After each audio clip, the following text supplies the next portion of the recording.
Bonjour à tous et bienvenue dans ce nouveau numéro du CETUD Culture et tout de suite le sommaire de ce mercredi 9 novembre. Depuis le 5 novembre, la ville des Clés-sous-Bois célèbre le centenaire de la Grande Guerre. Plusieurs rendez-vous sont proposés, nous découvrirons 2 expositions. Et cette semaine sera marquée aussi par le premier anniversaire des attentats de Paris. L'an dernier, 130 personnes perdaient la vie, les Saint-Quentinois ont décidé de leur rendre hommage.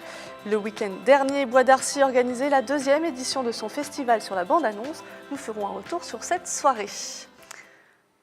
Le 11 novembre, la France commémorera comme chaque année l'armistice de la Grande Guerre. Et en cette année de centenaire, la commune des Clés-sous-Bois propose une programmation riche autour du conflit, de la musique, des projections de films, des spectacles, mais aussi des expositions. Et parmi ces expositions, certaines retracent le destin des hommes qui ont combattu, qu'ils soient clésiens ou issus des colonies françaises. Regardez.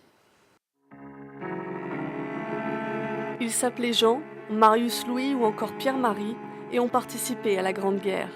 19 Clésiens ont perdu la vie dans le conflit. L'association Villepreusienne CGV retrace leur histoire de poilus dans une exposition aux Clés-sous-Bois, une histoire oubliée pour certains. Nous avons cherché la transcription des actes de décès de tous ces poilus. Nous avons parcouru les registres paroissiaux et à ce titre, on a découvert 4 soldats qui sont donc derrière moi. Ils sont mis à l'honneur puisqu'ils ont été oubliés sur le monument aux morts, qui a été fait juste après la guerre en 1921, alors que sur le livre d'or, établi en 1930, ils figurent bien.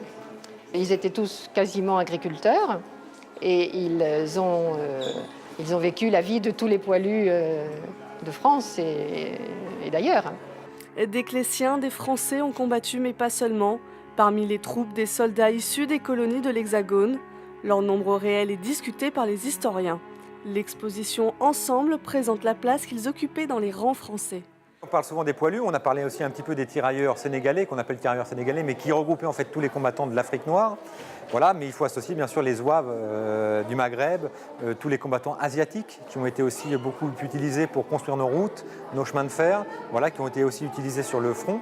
Beaucoup de choses ont été dites comme le fait que ces armées coloniales, ces combattants, en particulier des tirailleurs, avaient été utilisés comme de la chair à canon. Mais ce qui n'est pas le cas. Maintenant, les historiens ont vraiment des documents qui prouvent que ces combattants ont été associés aux poilus et de manière égale pour la plupart. Plus d'1 million de militaires sont morts pour la France lors de la Première Guerre mondiale. Cette année marque le centenaire de la bataille de Verdun. Les expositions sont à découvrir jusqu'au 20 novembre. Il y a tout juste un an, 130 personnes perdaient la vie à Paris et à Saint-Denis. Des milliers d'autres étaient blessés. Depuis, les hommages et les initiatives en faveur des victimes et de leurs familles se multiplient. Et à Saint-Quentin-les-Vignes, ça se passera ce week-end au Scarabée. La salle verriéroise accueille 2 jours de concert. Regardez. Une salle, le Scarabée, 2 jours de concert et 11 artistes pour une même cause. Play for Humanity est organisé par plusieurs associations yvelinoises. Tout simplement pour rendre hommage aux victimes du terrorisme et surtout pour faire voir à ceux qui nous ont attaqués il y a un an et au 14 juillet que nous sommes toujours là, toujours debout et comme dirait Renaud, toujours vivants. Des artistes français comme Naël Band, No One is Innocent ou encore les Fatal Picard ont répondu à l'appel des associations, des groupes touchés par les différents attentats terroristes. Et comme il disait, quand on le prenait pour un con, dans tous les concerts de Nolwenn à Scorpion, il y aura toujours un con avec un drapeau breton.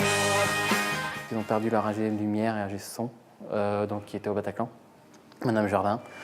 Donc ils ont bien sûr voulu rendre hommage à cette personne de leur équipe, qui était très importante pour eux. Et nous avons No One Innocent aussi, qui a été très engagé suite aux attentats de Charlie Hebdo, qui a fait un clip, qui a fait une chanson.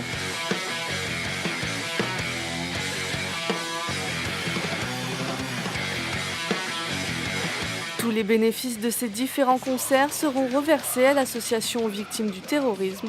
2 jours de musique pour se souvenir. Un autre événement en lien avec cette commémoration des attentats du 13 novembre, là c'est à Montigny-le-Bretonneux.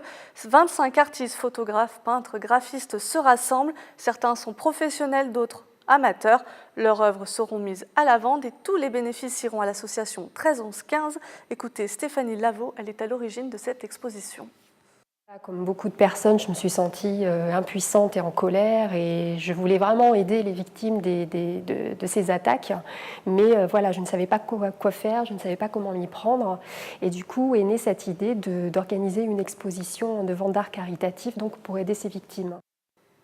Je vous en parlais la semaine dernière, la 2e édition du Festival de la bande-annonce se tenait à Bois d'Arcy samedi soir. Durant 2 heures, le public a échangé avec l'animateur télé et journaliste Vincent Peyrot sur une 50aine de bandes-annonces. Retour sur cette soirée avec les images de Nicolas Dandry. Séance de cinéma un peu particulière pour ces 400 spectateurs. Cinéphiles ou curieux, ils venaient découvrir des bandes-annonces. Bois d'Arcy organisait la 2e édition de son festival B.A.B.A. C'est comme ça, en fin de compte, qu'on va au cinéma. Une bande-annonce, ça apporte beaucoup pour nous donner une idée du film. Je suis revenu cette année parce que nous avons participé à la première édition l'année dernière.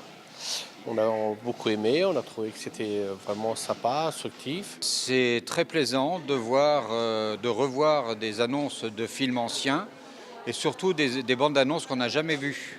Et quel brio nos épéistes montrent, insoucieux du danger qui est réel, car je le répète, les épées sont nues et sans pointe d'arrêt. Ces vieilles pierres... Une 50aine de bandes annonces étaient proposées d'époque ou d'aujourd'hui.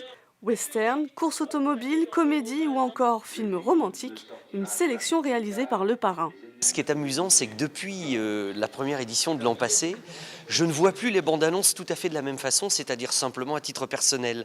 Je les vois avec toujours une petite arrière-pensée Bois d'Arcy. Je les regarde et puis je me dis, tiens, celle-là, elle serait pas mal pour Bois d'Arcy. C'est-à-dire que là, ça fait 1 an que j'y pense. Des anecdotes historiques ont été partagées tout au long de la soirée par Vincent Peyrot pour prouver cette année encore que la bande-annonce est un art à part entière.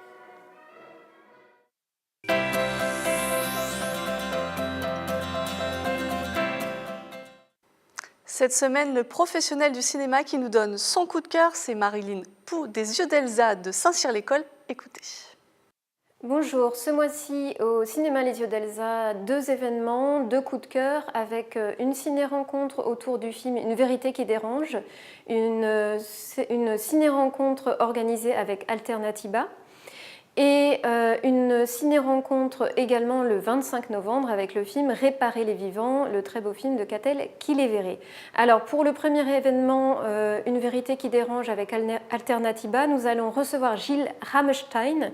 Gilles Rammstein qui est un climatologue et auteur, donc c'est l'occasion de faire le point sur ce film et sur les avancées après donc ce documentaire d'Al Gore qui était voilà, une sorte de plaidoyer contre le réchauffement climatique.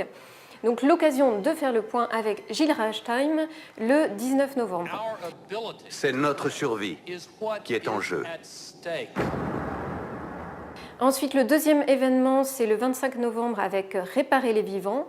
Nous aurons l'occasion de recevoir Pascale Thierry, qui est coordinatrice hospitalière des prélèvements d'organes et tissus, pour avoir une réflexion sur ce domaine un peu particulier, scientifique, assez inexploré. Un très beau film romanesque, dense, et qui montre voilà, le transfert d'organes d'une manière assez étonnante, vivante et très touchante.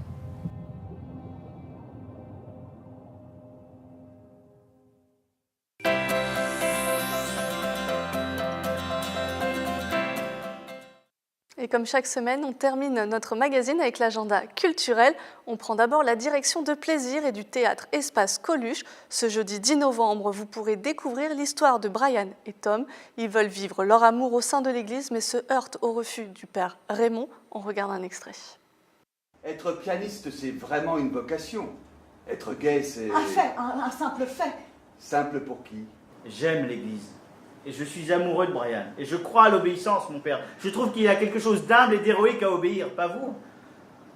Si. Ouais, voilà, seulement Brian trouve qu'il est humble et héroïque de vous défier. Qu'est-ce que je fais, moi? Du 14 au 18 novembre, c'est la 6e semaine des écrivains persécutés, emprisonnés ou empêchés. Le mardi 15 novembre, une rencontre est d'ailleurs proposée avec 3 d'entre eux. C'est à la salle de la Tour de Voisin, le Bretonneux. Et en théâtre à Saint-Cyr-l'École, le théâtre Gérard Philippe propose Amok, une plongée dans la folie furieuse que peut créer une histoire d'amour passionnelle. La pièce est interprétée par Alexis Moncorgé, qui est Molière 2016 de la révélation masculine, et c'est à découvrir le mardi 15 novembre. Regardez cet extrait. Vous savez ce que c'est que l'amok? C'est une ivresse chez les Malais. Une sorte de rage humaine, une crise de monomanie meurtrière, insensée. Eh bien, c'est sous l'empire de cette folie que je me précipitais. Moins d'1 heure après l'entrée de cette femme dans ma vie, je me jetais dans le vide, comme un amok.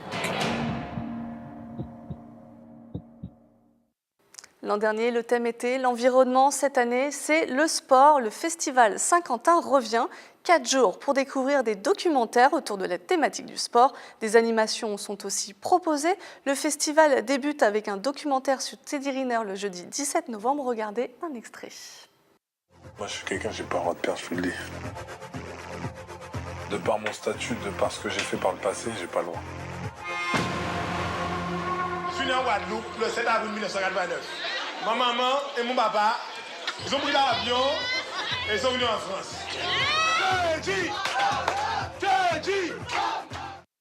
Le 7-8 Culture est maintenant terminé. Je vous remercie de nous avoir suivis. Les programmes continuent sur TV Fil 78 et de mon côté, je vous dis à la semaine prochaine.